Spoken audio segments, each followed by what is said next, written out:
한국은행 섬뜩한 경고라. 내년이 더 무섭다. 왜 이런 얘기가 나올까요? 일단 여러분 이 지표를 먼저 한번 보시죠. 이 지표. 2024년 대한민국의 경제 성장률 목표치입니다. 2.2% 성장을 한다고 합니다. 당초 한국은행은요. 지난 5월까지만 하더라도 2.5% 성장한다고 했습니다. 그러다가 8월에 2.4%로 바꿨고요. 이번에는 2.2%까지 떨어뜨렸습니다. 그만큼 도널드 트럼프 전 대통령이 재선에 성공하면서 우리에게는 굉장히 불리해졌다는 뜻이에요. 문제는 내년이잖아요. 내년은요. 와, 심각합니다. 지금까지 나온 것 중에 제가 봐서는 제일 심각하다 이런 생각이 듭니다. 왜냐고요? 내년에 한국은행은요. 1.9% 성장한다 이렇게 예상했습니다. 지금까지 1% 성장했다고 전망한 데는 아무 데도 없습니다. 정부는요 2.2% 성장한다고 했고요. KDI 한국개발연구원도 2%입니다. 2%. 국회는 2.1%고요. 한국금융연구원도 2%. 한국산업연구원도 2.1%입니다. 유일하게 한국은행이 1.9% 성장한다고 했습니다. 그런데 더 놀라운 것은요. 더 놀라운 것은 만약에 수출에 대한 타격을 받잖아요. 그러면 잠재 성장률 이하로도 많이 떨어진다고 했습니다. 지금 현재 2024년 잠재 성장률 2%예요. 한국은행은 지금 1.9% 성장한다고 했습니다. 내년 잠재 성장률이 어떻게 될지 모르지만 일단 올해 잠재 성장률보다 낮잖아요.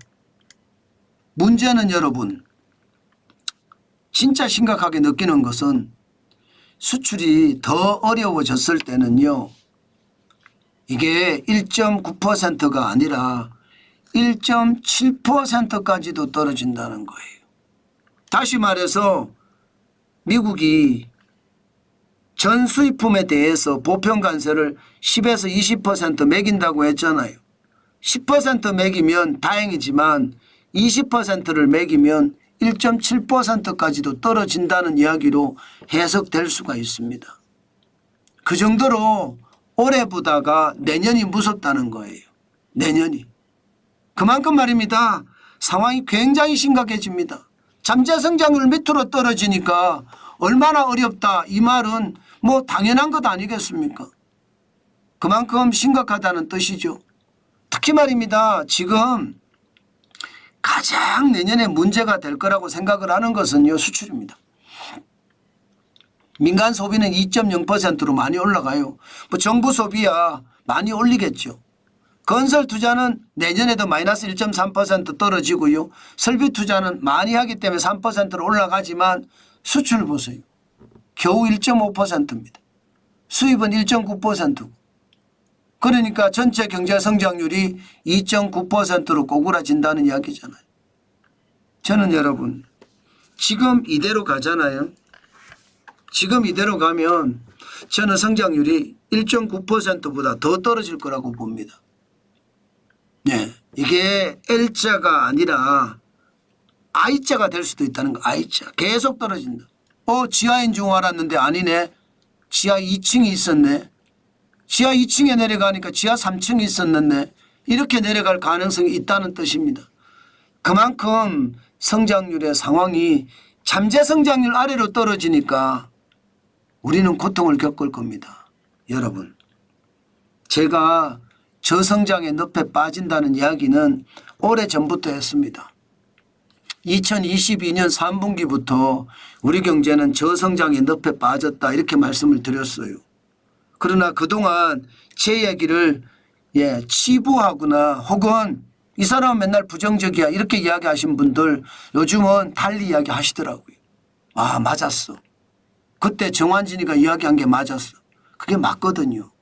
수출 기업이 좋아진다고 해서 낙수 효과가 있는 게 아닙니다. 수출 기업은 비용이 그만큼 올라갔기 때문에 낙수 효과를 할 수가 없습니다. 주 52시간제, 최저임금, 중대재해기업처벌법 뭐 한두 개가 아니잖아요. 비용 늘어난 게.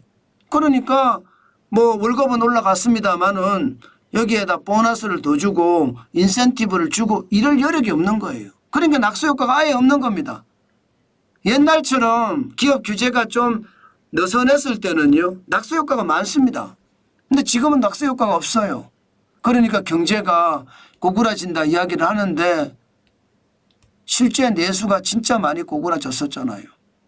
근데 문제는 내년이 더 힘들어진다는 거잖아요. 저는 내년에 가면 최악의 사태도 저는 벌어질 수 있다고 생각을 합니다. 왜냐하면 말입니다. 해외 주요 기관들도 대한민국의 성장률 전망치를 계속 낮추고 있습니다. IMF는요. 이제 내년 경제성장률 전망치를 2.0으로 낮췄습니다. OECD는 지금까지는 2.3이 높습니다. 아시아개발은행 ADB도 2.2% 높게 잡습니다. 그렇지만 낮출 가능성이 굉장히 높아요. 왜? 투자은행들이 1%대로 다 내렸거든요.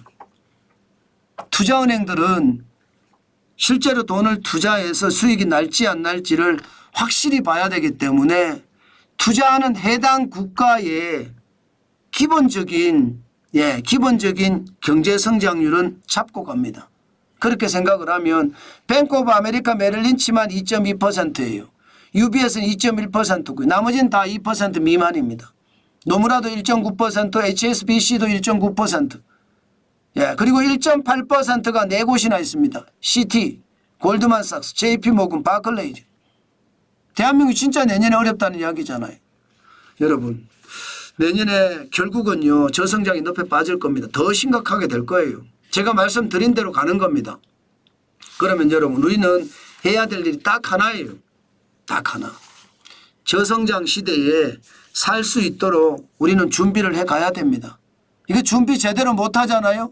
박살납니다. 저는 여러분에게 계속 말씀드리는 게 판매 채널을 하나만 가지고 있어서는 안 된다는 뜻이에요. 가만히 앉아서 손님을 기다리던 시대는 지났습니다. 이제는 찾아가야 돼요. SNS로 찾아가든 아니면 발로 뛰든 움직여야 된다는 뜻이에요. 그래야지 내년에 살아날 수 있는 확률이 더 많아집니다.